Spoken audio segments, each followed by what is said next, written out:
अच्छे और बुरे फोन्स के बीच में फर्क ढूंढना इज वेरी इजी, बट अगर दोनों ही फोन्स अच्छे हुए तब तो एक को बुरा कहना पड़ेगा ना, कहोगे? कुछ कह मत दियो।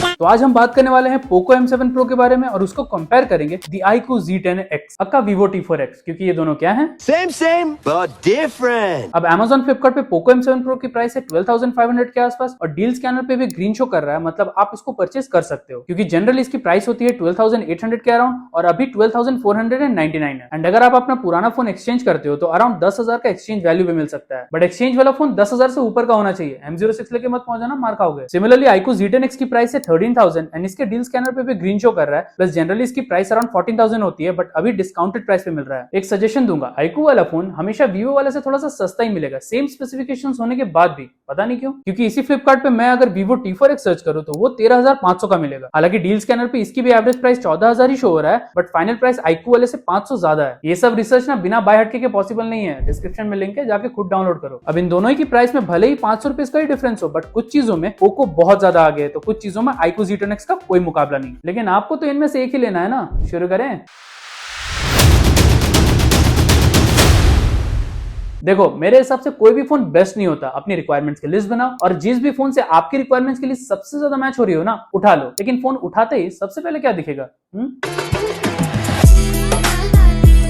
ज्यादा एक्सप्लेन करके टाइम वेस्ट क्यों करना, पोको का डिस्प्ले बेटर है भाई। हाय हाय। तो इस फोन में 6.67 इंचेस की full HD plus AMOLED display मिलती है with 120 hertz refresh rate and 960 hertz की PWM डिमिंग। और इस बजट में बहुत कम ही ऐसे ब्रांड्स है जो कि इतने कम बेजल्स वाले डिस्प्ले आपको देंगे। क्वालिटी वगैरह के बारे में सोचने की जरूरत नहीं है, आई मीन लिटरली बहुत अच्छी क्वालिटी है। सबसे पहले तो एमोलेड होने की वजह से कलर्स पंची आते हैं, ऊपर से वीविंग एंगल्स भी मस्त है। साथ में आपको जैसे डीप ब्लैक्स इसके अंदर मिलते हैं ना, वैसे किसी LCD डिस्प्ले में नहीं मिलेंगे। अब ऐसा नहीं है कि iQOO में LCD डिस्प्ले है तो बहुत खराब है, मतलब थोड़ा सा तो है, क्योंकि इसमें भी अराउंड 6.7 इंचेस की 120 हर्ट्ज LCD डिस्प्ले मिलती है with 960 hertz PWM dimming and 1050 nits की पीक ब्राइटनेस इन आउटडोर्स। क्वालिटी की बात करूं तो इस पे वीडियोस देखने में भी वैसे कोई दिक्कत नहीं है, बट जो क्वालिटी आपको एक AMOLED डिस्प्ले दे सकती है ना, LCD डिस्प्ले नहीं दे पाएगा, अंगूठा लगवा लो। कुल मिला के बात इतनी सी है कि अगर आपको डिस्प्ले के लिए कोई फोन लेना है तो आंख बंद करके पोको उठा लो, बट सिर्फ डिस्प्ले के भरोसे फोन परचेस करोगे नहीं ना।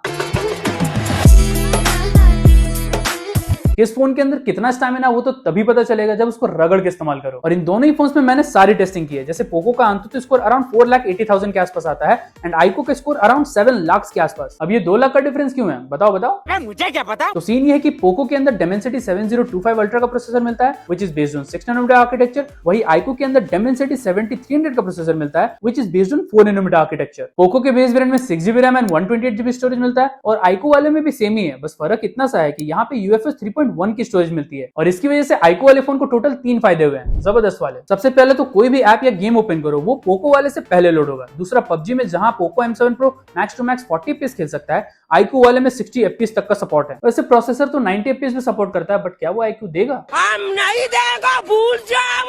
तीसरा यह है कि स्टोरेज बेटर होने की वजह से फोन के प्रोसेसर पे लोड कम पड़ता है, जिसकी वजह से CPU थ्रॉटलिंग भी iQOO वाले में ज्यादा बेटर रहेगी, जहां पे पोको वाले में पीलिया हो सकता है। ओवरऑल बोलो तो अगर आपको एक परफॉर्मेंस सेंट्रिक फोन चाहिए, पोको मत लेना। लोग पता है क्या बोलेंगे? अबे तू थोड़ा सा बहन आ क्या?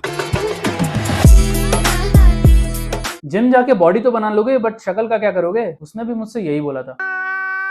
शक्ल का तो पता नहीं, बट इन दोनों ही फोन्स के कैमरास बहुत तगड़े हैं, अपने बजट के अकॉर्डिंग तो बहुत ही तगड़े हैं। तो iQOO Z10X या फिर Vivo T4X में सिंगल 50 मेगापिक्सल का कैमरा दिया हुआ है, जिससे आप 4K वीडियोस भी शूट कर सकते हो, बट 8 मेगापिक्सल के सेल्फी कैमरा में सिर्फ 1080p का ही ऑप्शन मिलता है। इस बजट में सेल्फी 4K का ऑप्शन वैसे भी नहीं मिलता। किसी में है क्या? कमेंट्स में बताना जरा। फोटोज की बात करो तो ये मैंने पहले भी बोला था कि iQOO and Vivo has one of the matured colour science in this budget, मतलब कलर्स बूस्ट होते हैं बट बहुत ज्यादा नहीं। सिमिलरली ह्यूमन सब्जेक्ट्स में भी स्किन को उतना ज्यादा स्मूथ नहीं करता जितने दूसरे ब्रांड्स करते हैं। इवन वीडियोस में भी बिना किसी OIS के स्टेबलाइजेशन अच्छी है, और तो और सेल्फी वीडियो में भी this has one of the best coverage to make vlogs. Overall बोलो तो this is one of the finest camera phone under this budget, but not the best. वैसे तो पोको M7 Pro में भी पीछे की साइड 50 मेगापिक्सल का sensor है विद f1.5 एपर्चर, बट साथ में OIS भी है जो कि iQOO में नहीं था। In fact selfie camera is also 32 megapixel, but आप फ्रंट और बैक दोनों से max to max 1080p videos ही शूट कर पाओगे। प्रोसेसर ही ऐसा दिया है जो 4K सपोर्ट नहीं करता, मिलेगा कहां से? खैर, photos are very good considering the price, मतलब जिस लेवल के डायनामिक रेंज इसके अंदर है ना, हैट्स ऑफ। जैसे ये वाली फोटो मैंने अगेंस्ट द सनलाइट ली है and look how it has balanced me as well as the background. But जो सच है वो सच है, कलर्स बूस्ट होते हैं और बहुत ज्यादा होते हैं। सिमिलरली ह्यूमन सब्जेक्ट्स में स्किन को Vivo से भी ज्यादा स्मूथ कर देता है, चाहे बैक कैमरा से लो या फिर फ्रंट कैमरा से। इतना स्मूथ होने के बाद भी हैंडसम नहीं दिख रहा हूँ।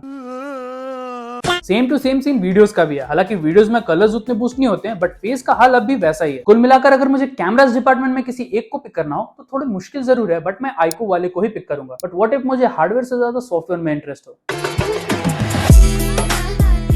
अब बात ऐसी है कि ये दोनों ही फोन सॉफ्टवेयर डिपार्टमेंट में सॉफ्ट ही है। जैसे पोको M7 Pro में HyperOS दिया हुआ है, जब ये लॉन्च हुआ था तब इसके अंदर Android 14 दिया गया था with 2 years of OS updates, मतलब 1 साल और अपडेट मिलेगा बस। हालांकि फीचर्स एंड कस्टमाइजेशन में किसी भी अदर ब्रांड से कम नहीं है, बट जो स्मूथनेस आपको क्लीन एंड्रॉइड वाले phones like Motorola, pixel, CMF और नथिंग के फोन्स दे सकते हैं ना, इन फोन से एक्सपेक्ट भी मत करना, क्योंकि अपडेट्स में सिर्फ एड्स और ब्लोटवेयर मिलते हैं, स्मूथनेस नहीं। बाहर निकल, मैं तुझे बताऊंगा। दूसरी तरफ iQOO Z10X का Vivo T4X में Android 15 out of the box मिलता है, एंड इसमें भी 2 years के OS अपडेट्स मिलेंगे, बट इसका 2 साल ही है, तो Android 17 तक टेंशन लेने की जरूरत नहीं है। वैसे तो फन टच OS में भी बहुत सारे फीचर्स एंड कस्टमाइजेशन मिलते हैं, बट एड्स एंड ब्लोटवेयर के मामले में ये पोको से थोड़ा कम है। इनफैक्ट बेटर परफॉर्मेंस और स्टोरेज होने की वजह से इसकी स्मूथनेस भी पोको से बेटर है। कुल मिला के चाहे सॉफ्टवेयर एक्सपीरियंस की बात करो या फिर अपडेट्स की, iQOO ही लेना। पोको लोगे तो इसकी गारंटी मैं नहीं दे सकता। अब स्टार्टिंग से हमने जितने भी पॉइंट्स की बात की, like camera, display, performance, software, सब चलते किस पे हैं?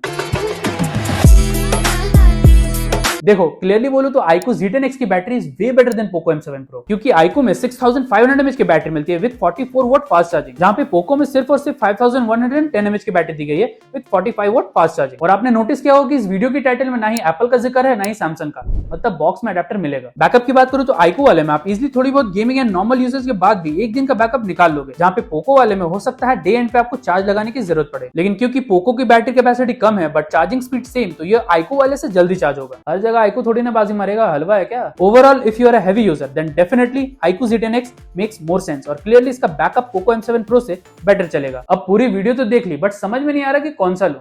बता रहा हूं, सब्र तो करो। तो अब सीन ये है कि इन दोनों ही फोन्स की प्राइस ऑलमोस्ट सेम है, ऑलमोस्ट, मतलब डिफरेंस सिर्फ 500 रुपए का है, बट स्पेक्स एंड परफॉर्मेंस का डिफरेंस 500 रुपए से बहुत ज्यादा है। जैसे अगर better display and stable videos चाहिए तब तो भाई Poco M7 Pro will be better, but if you want a complete package जिसमें हार्डवेयर, सॉफ्टवेयर, बैटरी, परफॉर्मेंस सब अच्छा हो, iQOO Z10X उठा लेना, ज्यादा सोचोगे तो गंजे हो जाओगे। बाकी इन दोनों फोन्स को लेकर कोई भी कंफ्यूजन या डाउट है तो कमेंट सेक्शन का इस्तेमाल करो, बड़े काम की चीज है, नहीं तो इंस्टाग्राम पे आ जाना, बातें करते हैं। और हाँ, 2026 से पहले हमें 50,000 सब्सक्राइबर्स कंप्लीट करना है। कंटेंट में दब लगा तो सब्सक्राइब जरूर करना, नहीं तो गुम हो जाऊंगा। लेकिन उससे पहले लेफ्ट वाली वीडियो जरूर देखना अगर इस सेल में सैमसंग के फोन लेने का सोच रहे हो तो, नहीं तो राइट वाली वीडियो से आपको पता चलेगा Infinix note 50X and Samsung M16 के डिफरेंसेस के बारे में। और मैं मिलता हूं आपसे अगली वीडियो में, तब तक के लिए हस्तला वीस्ता।